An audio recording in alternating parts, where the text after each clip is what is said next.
Hey traders, Raghee here. Welcome to Charts and Coffee for Friday. All right, so kicking off this August 20th trading session. It's not been a dull week. I think both the bulls and bears feel somewhat justified for their sentiment, for their trades, and August should not be boring. I mean, we definitely have a group of folks who feel the Federal Reserve is still going to support this equities market. There's a group of folks who are looking at seasonals and other factors. And so for me, I'm asking myself a question. Has this market overreached? Is it overextended? For me, is it parabolic? Have we extended in such a way where this market's up on its tippy toes or not? It's easy to lose your balance up there. That's going to be really the topic of most of what I'll be looking at when I'm with you all in the futures and options room today for the close. So as we wind down the day, 3 p.m. Eastern, I'll see you all in both those rooms.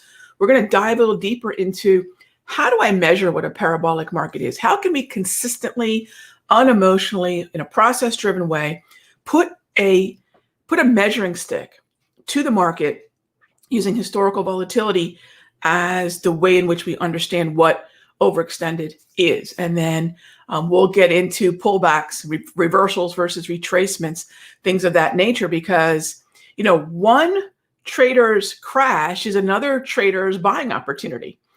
For one trader, there's a crash, and for the other trader, there's a retracement and a pullback and something they will buy into. So the whole question now becomes, in this post-June 16 environment where the Federal Reserve tweaked the message and has been following up on that, we are going to taper. We're not really sure how much, but it's going to be glacially paced. And, we're tracking towards, we're mapping towards eventual rate hikes. Can the equity markets, deal with that? That's really where we're at. So there's a group of folks who think that bounces should be confirmation of further upside. All my cards on the table, I'm part of that group. And then there's folks who think that bounces, rips higher, should be sold into. So we're kind of now in probably the first time in a long time in the whole, do we buy the dip or sell the rip? Now, here's the thing. The answer to that is going to be based on your analysis. There's no right or wrong, because right or wrong means somebody knows where the markets are going to be tomorrow or next week. Newsflash, nobody knows. So let's go with probability. And I think we're more so this year, and it's been this way all through 2021, better off with understanding relative outperformance. This is not the high tide lifts all boats market. Even though I do have my bull shirt on today, this is not the high tide lifts all markets. There are certain corners of this market at a sector level that are going to outperform. All right. So, and of course, when you're relying on your tools for those answers, you've got to ask yourself, are my tools predominantly trend following? Are my tools predominantly an oscillating tool? Because your limitation to analysis comes from your tools, comes from your process. Limitations aren't bad, but remember, if you're looking at an oscillator to determine overbought, oversold, remember, that's all an oscillator does. And in a trend, everything looks overbought in an uptrend, for example. And if you're only using trending tools, every dip looks like potentially a viable opportunity. That being said, over the next couple of weeks in the countdowntrader.com, my blog / newsletter, whatever you want to call it, my resource for all the different things that I'm looking at in the market, we'll be talking about my indicator bundle, what they measure, why I look at 3 specific groups, types of indicators: volume-based, price-based, and trend identifying. So we'll definitely be diving more into that. All right, let's take your questions. All right, great to see you all here. Fantastic. All right, kicking it off. Hey there, Dan. Good morning. Good morning. I took your day trading class at the end of June. Thank you. It's been a game changer. I mean, my pleasure and my job. That's so awesome. I can't thank you enough. We've had a pullback in XLF. What are my thoughts? Love where your head's at, Dan. So XLF, much like DIA and a few other sectors that I talked about in some free videos last week, I believe it was. Yeah, last week. The participation conversation that we had last week. The XLF has just now sort of join the party. And in some ways, some folks might say this is rotation. I don't actually believe it's rotation, because rotation means while something else is heading lower, something else is benefiting from the inflow. I think we're seeing more money coming off the sidelines. Whether that's good or bad, that's a whole other conversation. But is this buyable? So the drop that we've had here, and Dan, it is a Friday. I would like to see maybe another inside day, maybe a minor low. I don't want to engage XLF any sooner than 37.30 because it's a fresh uptrend. It's more vulnerable to volatility, and I'm better off waiting for the blue grab candle like we see here. Blue meaning a neutral grab standing for green, red, and blue. I'd rather wait for this neutral candle, just as you're seeing right now, for sure. So I like what you're looking at. I think there's a buying opportunity, but let's also keep this in mind. Let me do this here with you. So let's open up the XLF multi-chart. So this is where we look at all the heavily weighted stocks within the financials sector. And then the question is, as XLF is pulling back, is there a better relative outperformer at the stock level that we can look at? I'd say Wells Fargo is about even to the XLF, double green. So keep an eye on WFC, keep an eye on MS. That's actually a really nice relative outperformer, Morgan Stanley. SPGI, pricey but good. Pricey but good. So I would say, yes, we can go with the tide at the XLF level, or we could go with the individual boat at the Wells Fargo, Morgan, even the SPGI level. Although SPGI is leaving, unless it comes back down again, I can't really do anything with SPGI, but what a beautiful pullback in a double green. I mean, really established double green. So I do like those four names. And then, like you mentioned, the boats of Wells Fargo, Morgan, and SPGI look great. XLF would be a great way to play all the boats, but keep in mind, you're also playing boats that are not necessarily great relative outperformers. You are, really still lumped in with some underperformers, like right now, American Express, which was great, and then now it's not. So there are a couple names, Citi, meh. So remember, the tide is still going to be influenced by some of these less high-performing boats, if you will. So thanks for the question. Let's see. Hey there, John. John asks, which of my courses offer all your available tools, including HPMR? John, none. HPMR is a tool. So thank you for the question, and that there's oftentimes some confusion. My HPMR tool, I make available all the different packs that I run on my screen personally in the Sector Secrets Mastery. They have to be run on a regular basis. So maybe in 2022, and we've been toying with this idea now, 18, 19, 20, 20, for almost 4 years. How do I make this process, my HPMRs, available to you guys? And, at some point we'll come up with a way, but for now, I keep the futures version in the futures room, and all the remaining packs, futures, currencies, some stocks, ETFs, are in my mastery. I gave, with the day trading class, that pack that lasted us about 6 weeks because they have to be updated based on volatility. Much like, for example, the Voodoo Lions have to periodically be updated, same thing goes with my HPMR, hourly price movement range tool. So because it has to be updated regularly, it's not part of any of the packs, but it is part of my mastery. So thank you for the question, John. I really appreciate it. And by the way, if you took the day trading class, anyone out there, the HPMR version that's there now is a little bit dated, but it's not that different yet than the fresh version that I ran on the 9th of August, was it? Yeah, I think the 9th. So if you're still using that older version, it's actually doing okay. I've tweaked it since, but if you want to use that older version, you'd probably be fine. So thank you for that. All right, next up is what gives me confidence that okay, Larry, thank you for the question. So you checked out the free video yesterday at the Simpler Trading YouTube channel.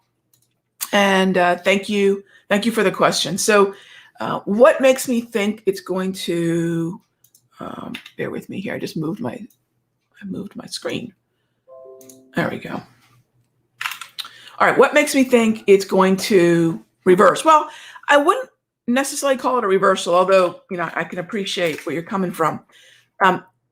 So let's squeeze in a little bit more data and let's reset this chart. This is the Russell.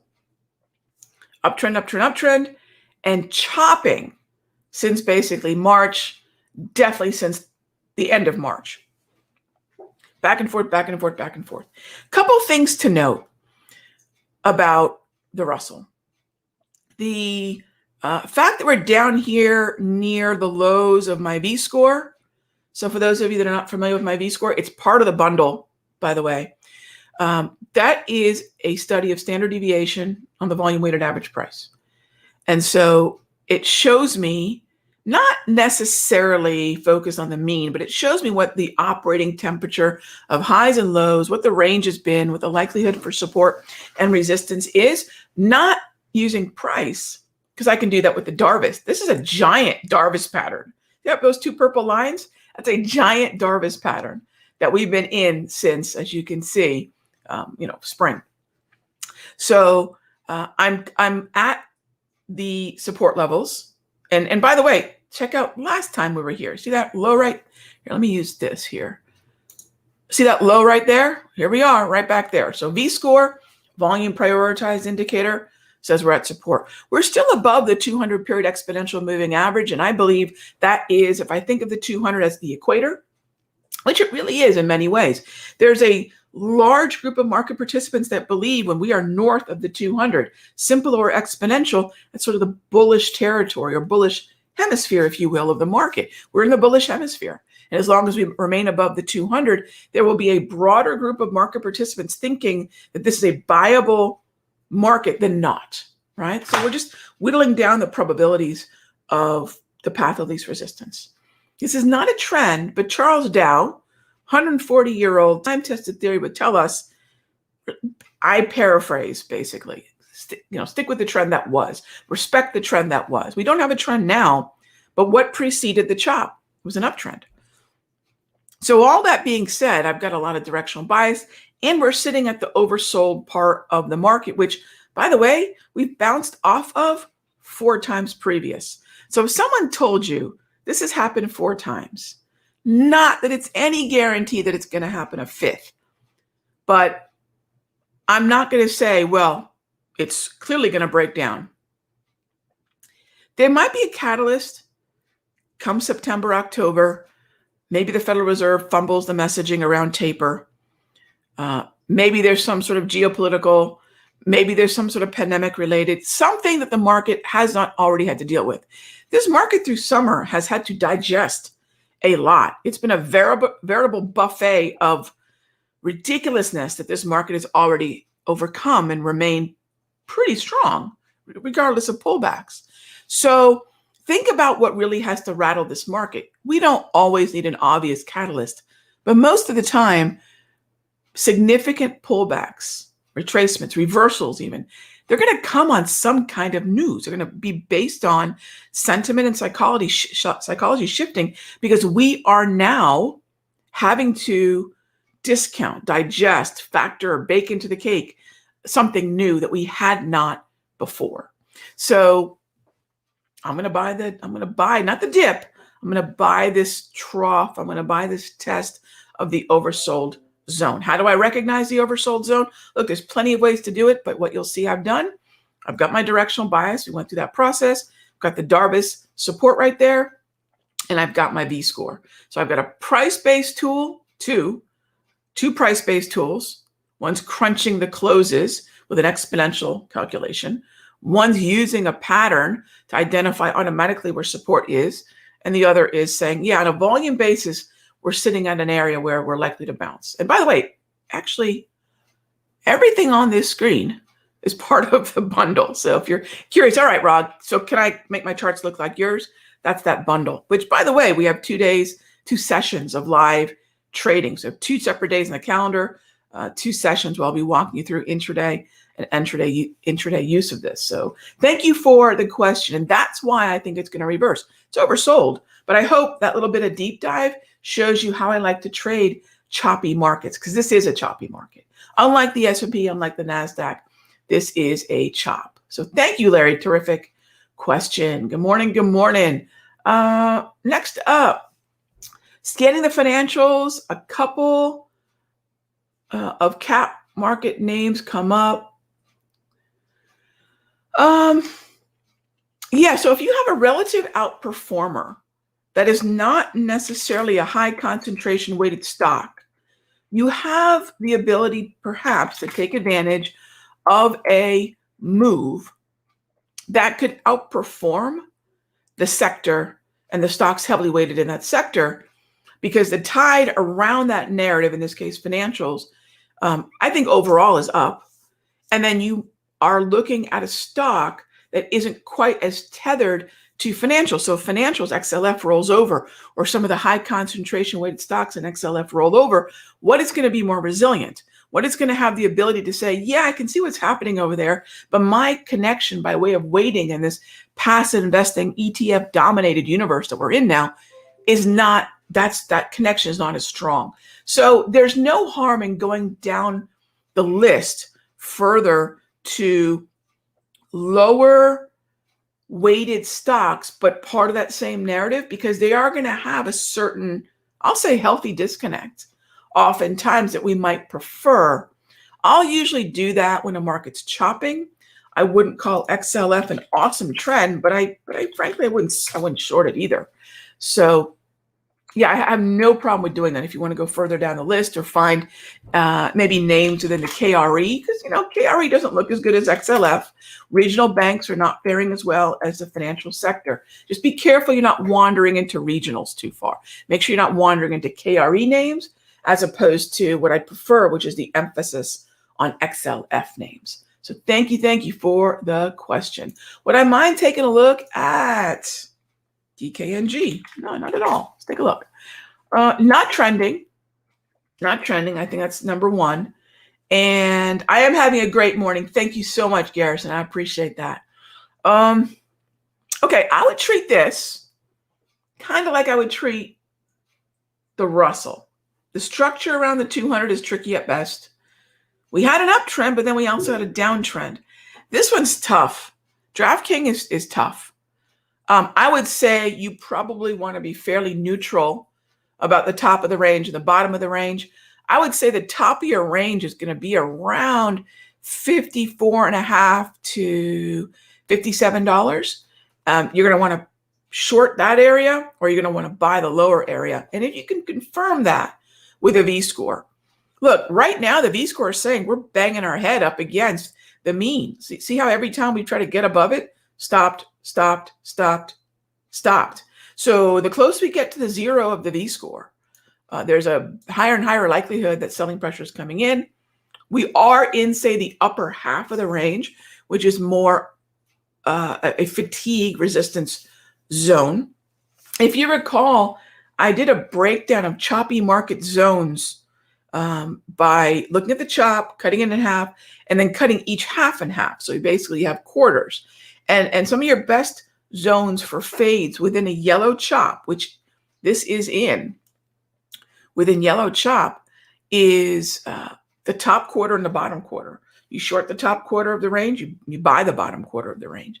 That's probably what you'd end up looking at here, because it's not a trend follow. And even more difficult is the fact that we have a brief uptrend, but most recently a brief downtrend. So yeah, there's a chance that there's a slight preference to the short side for me in this case, especially as long as we're below the mean of my V-score. So thank you for the question. All right. Let's see there. Hey there, Lisa. Just joined sector. And hey, looking forward to seeing you there. I'll be in the chat, typing, looking at markets with you all this morning. I'll be hanging out with y'all a little bit. I'm in the room 5 days a week, essentially. But I'm on the mic every Wednesday for our Q&A and live trading. So, but Lorna and I are always around And we're super active in that room. I'm here trading all day, so why not hang out with a group of folks that are looking at the market with my tools, using my watch list? It just ends up being this great big think tank, and that's the way we look at it. So great to have you join our sector team. Love it. All right. Lorna gets the credit. Look, Seamus, I will tell you that Lorna and Trish, most of you don't know Trish. If Lorna's behind the scenes, Trish is even further behind the scenes. So, I definitely get a lot of the disproportionate credit, but it does not happen alone. We have the entire mothership in Austin. We have a huge crew of folks there, making sure all the wheels are turning, making sure all the gears are turning. And then, in the rooms, absolutely. And you're so right. I appreciate that. I'm sure they do too. I was curious about how I picked my stop loss for Natty Gas. Sure. Let's jump on over there. So when it comes to natural gas, a couple things. I know that the 55 exponential has been in play. Oh my gosh, it's past 9:20. I have been completely off my game when it comes to observing the clock this week. My apologies. I should probably let you guys go, but let me answer the question, because this goes far beyond Natty Gas. We know that the 55 exponential on deeper pullbacks has been in play. Of course, I've got my wave here, right? I don't have any red grab candles, do I? I don't really even have a red upper row on the JT Multi, which, by the way, is included in the Workspace bundle. We have it for TradingView, TradeStation, and Thinkorswim. And a lot of you know, especially if you're in the mastery, I've been spending a lot more time in TradingView as well as TOS, but I've been spending a lot of time in TradingView. Love the platform. That's what we're looking at right now. So I never got even a red upper sentiment and momentum shift in the JT Multi, clearly on a downtrend. No red grab candles. I mean, we color code everything. This is you remember the Pate by numbers? Right? There's a number 1, a number 7.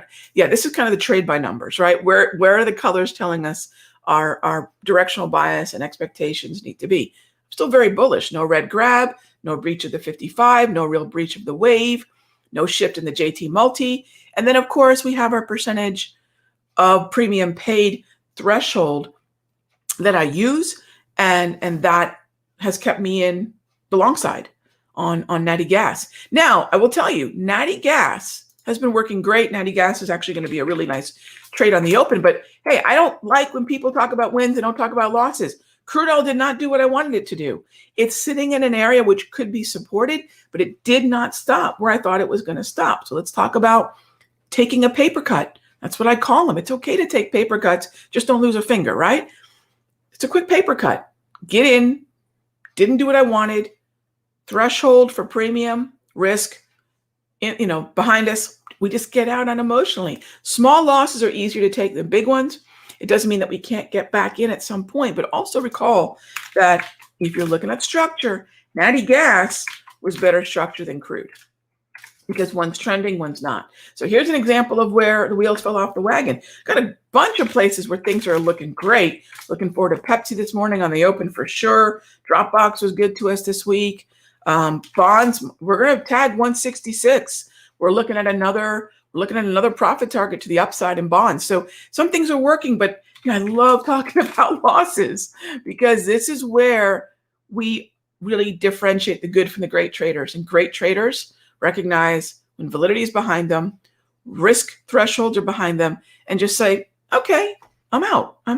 So anyways, thank you so much. Let me wind it down here. Sorry for going over, but I really appreciate it.